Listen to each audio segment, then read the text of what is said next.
Konsep kebijakan etika bisnis. Etika kerja adalah acuan bagi perusahaan dalam melaksanakan kegiatan usaha termasuk dalam berinteraksi dengan pemangku kepentingan. Jadi, kebijakan etika perusahaan yang sering disebut juga dengan Code of Conduct merupakan sekumpulan komitmen yang terdiri dari etika bisnis perusahaan dan etika kerja karyawan perusahaan yang disusun untuk membentuk, mengatur, dan melakukan kesesuaian tingkah laku seluruh insan perusahaan sehingga tercapai keluaran yang konsisten yang sesuai dengan budaya perusahaan dan mencapai visi dan misinya. Untuk mencapai tujuan perusahaan diperlukan 3 poin sebagai berikut. Yang pertama, seluruh karyawan perusahaan harus menjunjung tinggi dan berperilaku sesuai dengan nilai-nilai serta standar perilaku yang tercantum dalam standar etika perusahaan. Yang kedua, seluruh pimpinan dan setiap tingkatan dalam perseroan dan entitas anaknya bertanggung jawab untuk memastikan standar etika perusahaan. Yang ketiga, seluruh karyawan termasuk Dewan Komisaris dan Direksi Perseroan dan entitas anaknya akan memberikan pernyataan komitmen atas standar etika perusahaan minimal 1 tahun sekali. Tujuan penerapan Code of Conduct bagi perusahaan ada 4 poin. Yang pertama, sebagai komitmen bersama untuk mewujudkan visi dan melaksanakan misi perusahaan secara profesional dan beretika bisnis. Selanjutnya yang kedua, sebagai panduan perilaku bagi seluruh insan perusahaan yang harus dipatuhi dalam melaksanakan segala aktivitas perusahaan. Adapun yang ketiga, sebagai pegangan untuk menghindari benturan kepentingan dalam melaksanakan segala aktivitas perusahaan. Dan yang terakhir, poin keempat, itu mewujudkan hubungan harmonis dengan para pemangku kepentingan. Selanjutnya, pihak-pihak yang wajib mematuhi dan melaksanakan Code of Conduct, yaitu ada 6 poin. Apa saja? Yang pertama, seluruh insan itu perusahaan, ya, yang dimana karyawan semua yang ada dalam satu perusahaan. Kedua yaitu investor, ya, pemegang saham atau stakeholder. Yang kedua itu mitra usaha. Terus yang keempat itu pelanggan. Kemudian yang kelima itu pemasok. Yang keenam yang terakhir itu pihak-pihak kepentingan lainnya. Penerapan etika bisnis, kelangsungan hidup suatu perusahaan saat ditentukan oleh kinerja citra perusahaan. Kinerja dan citra perusahaan itu sendiri sangat ditentukan 2 hal, yaitu kemampuan profitabilitas dan kompetensi, dan perilaku setiap insan perusahaan sebagai penggerak roda organisasi dibagi menjadi 3 poin. 1. Perilaku sebagai atasan terhadap bawahan. 2. Perilaku sebagai bawahan terhadap atasan. 3. Perilaku sebagai rekan kerja. Kemudian ada prinsip etika bisnis, ada 10. Yang pertama, prinsip kejujuran. Kejujuran ini sangat penting untuk melancarkan usaha sekaligus membangun kepercayaan klien. Yang kedua, ada prinsip integritas. Seseorang karyawan ataupun pimpinan perusahaan mendapatkan kepercayaan dari orang lain karena ia memiliki integritas. Integritas ini sendiri bisa diartikan sebagai konsistensi dan sinkronisasi antara pikiran, perbuatan, dan perkataan. Kemudian yang ketiga, ada prinsip pemenuhan janji dan komitmen. Prinsip etika bisnis yang satu ini juga krusial dan menentukan nasib seseorang pengusaha di masa depan. Seseorang dapat dipercaya karena karena ia mau dan mampu memenuhi semua janji serta komitmen yang pernah ia buat.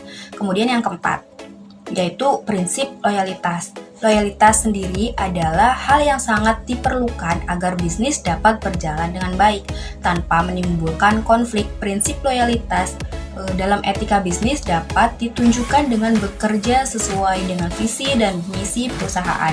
Dan ada prinsip keadilan. Keadilan menjadi salah satu hal yang fundamental yang harus dimiliki setiap pembisnis sukses. Mereka tidak menggunakan kedudukan atau kekuatan yang dimiliki untuk bersikap otoriter maupun seenaknya sendiri. Kemudian ada prinsip kepedulian. Seorang pembisnis harus menjadi pribadi yang menunjukkan kepedulian, simpatik, dan baik hati. Ini harus memahami konsep bahwa keputusan dalam berbisnis tidak hanya berpengaruh bagi perusahaan, namun juga seluruh karyawan dan staf yang terlibat di dalamnya. Seorang pemimpin harus mampu memberikan keputusan yang memiliki sedikit dampak negatif dan memiliki paling banyak dampak positif. Itu sebabnya sangat penting bagi pengusaha untuk terus mengasah kemampuan berempati terhadap lingkungan sekitarnya. Selanjutnya ada prinsip penghargaan. Hal ini penting dilakukan bukan hanya untuk kebaikan perusahaan, namun juga agar lingkungan kantor tetap kondusif. Selain itu, menciptakan kantor yang inklusif bagi semua orang akan membuat produktivitas meningkat tajam. Dan kemudian prinsip taat aturan. Dunia ini tidak lepas dari yang namanya peraturan, termasuk di dalam urusan bisnis. Tentu saja bukan untuk mengekang. Aturan ini justru penting untuk menjaga kestabilan ekonomi dan pasar. Itu sebabnya jika ingin menjadi seorang pengusaha sukses, patuhilah semua etika bisnis yang ada, baik menulis maupun tidak tertulis.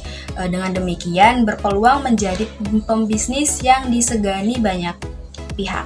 Jiwa kepemimpinan.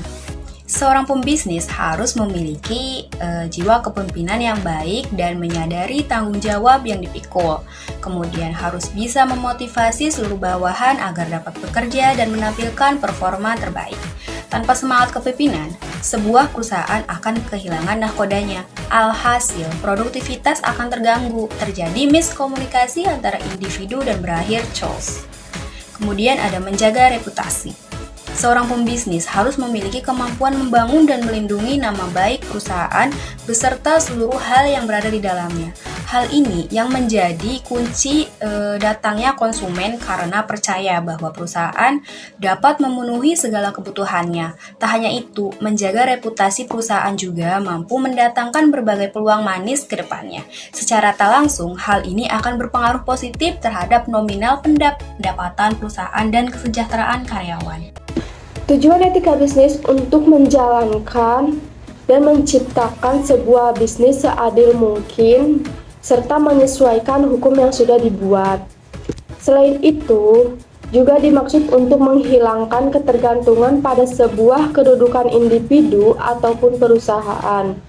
Ada beberapa manfaat, diantaranya sebagai berikut. 1. Meningkatkan reputasi perusahaan. 2. Perusahaan jadi lebih terpercaya. 3. Perusahaan beradaptasi terhadap perubahan. 4. Menciptakan budaya perusahaan yang khas.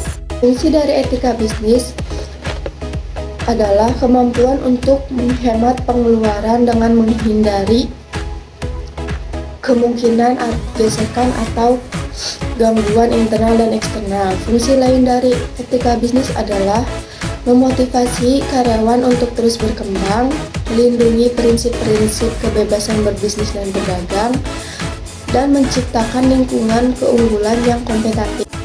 Faktor-faktor yang mempengaruhi seorang pembisnis melakukan pelanggaran etika bisnis itu ada 5. 1. Banyaknya kompetitor dengan produk dan merek yang lebih menarik. 2. Mengejar keuntungan dan kepentingan pribadi. 3. Ingin menambah pangsa pasar. 4. Ingin memperluas pasar. Dan 5 adalah pertentangan antara nilai-nilai pribadi dengan perusahaan. Sanksi bagi perusahaan yang melakukan pelanggaran etika bisnis: 1. Mendapatkan hukuman atau penalti. 2. Mendapatkan hukuman dari adat setempat atau lingkungannya. 3. Izin operasionalnya dicabut. 4. Mendapatkan hukuman secara finansial atau mengganti rugi kepada pihak yang dirugikan. Peran etika bisnis yaitu ada 4. Yang pertama, meningkatkan reputasi perusahaan. Yang kedua yaitu perusahaan menjadi lebih terpercaya. Yang ketiga, perusahaan mudah beradaptasi pada perusahaan yang lain. Yang terakhir yaitu yang keempat, menciptakan budaya perusahaan yang khas. Contoh etika bisnis ada 3. Ya, yang pertama yaitu sopan dalam berpakaian, yang kedua hormat kepada sesama rekan kerja, yang ketiga melindungi pelopor pelecehan atau pelanggaran. Terima kasih sudah menonton dan sampai jumpa.